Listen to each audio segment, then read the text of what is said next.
It's almost holiday season, so how do you get ready for taking a break from homeschooling? I'm going to tell you what I do or the tips that I have in today's video.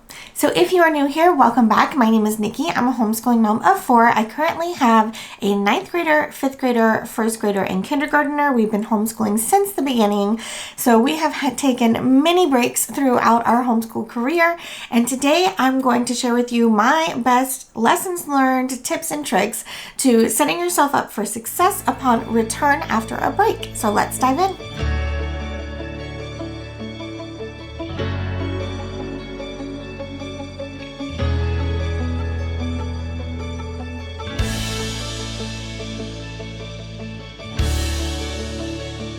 Alright, so there are going to be many reasons why you take a break, but I am timing this one because most of us are going to be taking a break over the holiday season. In years past, I've typically taken from Thanksgiving week all the way through the new year, after New Year's. This year we might be taking a little bit less time off, coming back in the middle for a little bit, but it's really only like 2 weeks. So I always struggle with is it worth it to come back for 2 weeks or take the longer break and make up that time in the summer? So that is not what this video is about today. I will let you know what I decide. This video is about getting ready to take a break. Because while, most of us just kind of drop what we're doing when the break starts, I have learned through experience that might not be the best approach, especially for when you're coming back from that break, So this video is going to be some things that you can do to kind of set yourself up for success when you come back from that break. So you might catch me looking down because I have taken some notes here. So if you see me looking down, I'm just looking at my notes. So let's dive into my first tip. Now, these are in no order, no specific order of the way you need to do them or anything like that, or importance. It's just kind of my random thoughts about things that I try to do and things that I hope to do when I'm getting ready to take a break. So the first one is stopping things at a good stopping point. So for instance, we like to do a lot of unit studies. So say our unit study is going to end a week or two before we're getting, before our break. What I'm going to do is I'm just going to go ahead and stop unit studies at that point. I'm not going to start something new that we're going to have to stop in the middle of, because children tend to forget no matter how long a break is. Y'all, I took a 1 month break, 1 month. And one of my kids forgot how to write their name completely in 1 month, okay? So they forget stuff, okay? It's just going to happen. So it doesn't really make sense to kind of start something new that isn't going to be finished by the time your break comes. So if we're, having unit studies or even like a unit in a section of our textbooks or something, I'm just going to stop at the end of that unit and we'll pick up where, on the new thing in the coming semester or after our break. It just kind of makes things run a little bit smoother. We're not trying to remember what did we do? What were we talking about? Where were we? What was going on? We did our unit, we ended it, and we're not going to start our new one until our next, when we come back from our break. Because of that, you might have a little bit of free time, okay? You might have time that you normally spend on unit studies, and you can utilize that time to catch up on your core subjects, okay? So that might mean we always get behind, inevitably. We're always behind in where we should be. I use a lot of air quotes when I'm talking about being behind or where you should be, because we homeschool, so it doesn't really matter, okay? It shouldn't matter. Don't let it be a focus. But if you are trying to finish, for instance, math, if you're trying to finish that in the course of the year, then you might need to work on getting caught up, because you might be behind. You might miss a day here or there, or, we struggled with a lesson, so we had to add, more review time. Whatever the reason, this is a good time to utilize getting caught up on those things. So that might mean doubling up on math lessons for a couple of days, or if you only do math 3 times a day or 3 times a week, maybe you do it 5 times a week, so that you are trying to get back to where the midpoint of these things are. I say midpoint because I'm talking about taking a break for the holiday season, but any break that you're gonna do. So So if you're not doing your unit studies or your, art or things like that, it's a good opportunity to go ahead and double up or on some of those core things to make sure you're kind of at a good stopping point in those areas as well. Okay, this is a big one. Okay, this one right here. This one I should have put as number one. This one is probably the most important one. And it is make sure your records are up to date. Okay. This year I'm using Homeschool Planet. Y'all are probably getting me sick of me telling you that, but I absolutely love it. And it's not going to be so much of a big deal because my records are pretty up to date. I did just though we had some changes in our schedule, and I did spend a couple of hours kind of rearranging and moving things around, making sure we were caught up. So I have to do that. But when I was a post planner, that's where you do what you're going to do for the week, and then you write it down in your planner afterwards, which is a very effective way of planning, and I absolutely love it. And if I weren't using Homeschool Planet, I would still be doing that. However, you have to actually write the stuff down. And there were many times where, I wouldn't maybe do it this week and maybe not the next week. And I'd have a week or 2 or 3 or 5 that I hadn't written down. And then what happens is you haven't written them down, and then you take this big long break and you come back and you realize that your planner is not up to date and you have no idea what you did, okay? Because it has just been far too long. Your brain hasn't been on homeschool stuff, and now you have to fib a little. So don't be like me, okay? Don't do that. Make sure that you sit down with your planner, right at the end of, right before you guys start that break.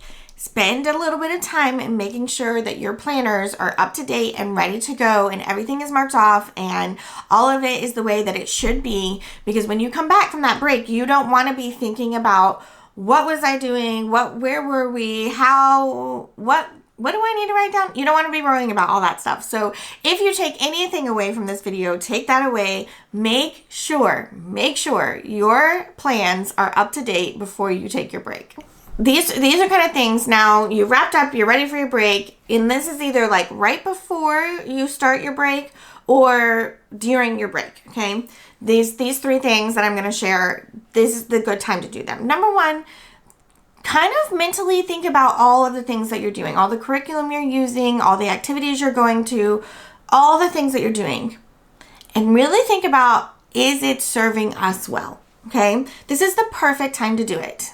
So is that piano lesson serving us well? Is it something that my kid is really getting a lot from? Is it something that then maybe it's a struggle to get them to go every week? Or, it's just not serving us. Maybe this is a good time to consider dropping it and exchanging it for something else, or just dropping it altogether, because maybe, just maybe, you're doing too many things and you're not having enough time to get to your actual schoolwork at home. So maybe you should consider dropping the things that aren't serving you. Maybe there's a piece of curriculum that you guys it's just not worth it. You don't feel like your kids are getting anything from it. It's a struggle. It doesn't have to be a struggle. Your kids just don't like it. Consider things that aren't serving you anymore. Consider dropping them. This is the time to do it, okay? You don't have to suffer through a whole nother half a year of something that's not serving you. Now is the time to say, this doesn't serve us. Let me either find something to replace it, or just let it go if I don't need to replace it. So this is the best time to do that. It's a great time to kind of look at, what are we doing? Can I make improvements? All of that good stuff. Also, make sure your homeschooling space, cart, whatever you have, is reorganized before you take your break, okay? Or do it during your break if you have the brain power for that. The holidays always seem to be like, I have no brain power beyond doing holiday things. So for me, I like to do it before, but if during works as well. But during this break, and so if we're talking summertime also, really concentrate on making sure your homeschooling materials, your homeschooling space, and everything is in order, okay? Make sure all your books are where they're supposed to be. Make sure everything's organized. Clean out anything that you're not doing anymore, or loose papers, or junky notebooks, or, even go through your markers and make sure, everything is in working order. Just having your space ready to go when you come back from your break is going to be such a big win. Okay. Knowing, if you haven't, you're not going to be looking for those workbooks that you don't know, I don't know where this workbook is because last time we used it was 4 weeks ago and I don't remember what we were doing. And you're not going to, your pencils are going to be sharpened and everything's going to be ready and nice and in its place and ready to go. So you're not going to be hunting things down or trying to find this or being overwhelmed by the amount of clutter. This is just such a break. It's such a great opportunity to make sure that everything is organized and ready to go when you come back. That is something that I've really been focusing on for the last couple of years, and it really does make a huge difference. And then the last tip I'm going to have here, or the last thing, point that I'm going to give you is that you need to be prepared to review when you come back. Okay. I've mentioned it already in this video. Kids forget everything. They just do. Okay. No matter how much you work on it, no matter what, your kids are going to forget what they were doing. Okay. And so be prepared that when you come back from a break that you might have to spend a week reviewing some of the things that you have already learned, and going over and getting them back to the place where they should be, as far as in the curriculum, so that might mean doing a review game for history just to make sure that, we remember everything that we've been talking about as it pertains to what we're going to be learning. Or it might mean doing a practice quiz for your math, and you might have to make it up. You might have to, take questions from a bunch of different quizzes and put together and make it up just so that our brain is where it needs to be as far as jumping back into all of this learning that we're doing. So be ready, be prepared, have a plan to do some reviews because kids are going to forget. They just are. It doesn't matter how much you do.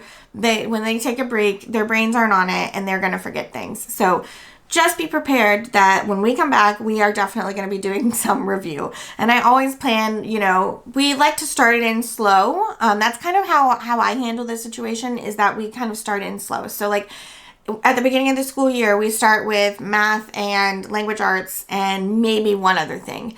And then the next week or, the next time we get to that lesson, sometimes it's one thing a week, sometimes it's a couple things a week, but the next time I'm going to add a few more things. And so for instance, let me give you for instance, the start of the year, we started with math and English language arts and history. And then after we got a handle on that, the next week I added in science. And then the next week we added in unit study. And then the next week we added in family subjects. Okay. So that is kind of like we add in a little bit at a time so that we're not feeling overwhelmed. When I come back from a break, I like to repeat that process. So when we come back, we will start with our math and our English language arts. Then the next week I will add in history. Then the next week I will add in science. And then the next week I will add in any unit study that we're going to do outside of, because our science is unit study based. So those are unit studies as well. But so that is kind of how I like to, because then it gives us enough time to work on reviewing our content without feeling overwhelmed as to how much we have to do and how to get done. So that is going to be the end of my tips and tricks here. If you are a veteran homeschooler, I would love for you to share your tips and tricks down below. It helps out so many people, myself included, because maybe there are things I haven't thought about that would make my life easier. If you are new to homeschooling and you have any questions, absolutely, please drop them down below in those comments. Myself and the community here are always happy to help you guys answer any of those questions that you might have. So please ask them away. No question is too unimportant. No question is dumb, because if you haven't done it yet, you don't know. So it's all right. Ask us. We're here. And so, yeah. I think that's going to be it for me today. While you're done making comments, don't forget to hit that subscribe button, ring that notification bell, and give this video a thumbs up. Don't forget, you can always check us out over on Instagram at Homeschoolology. You can message me over there. I'm always happy to chat. I do have a website. I'll link it right here. It's homeschool-ology. Don't forget the dash. It's important.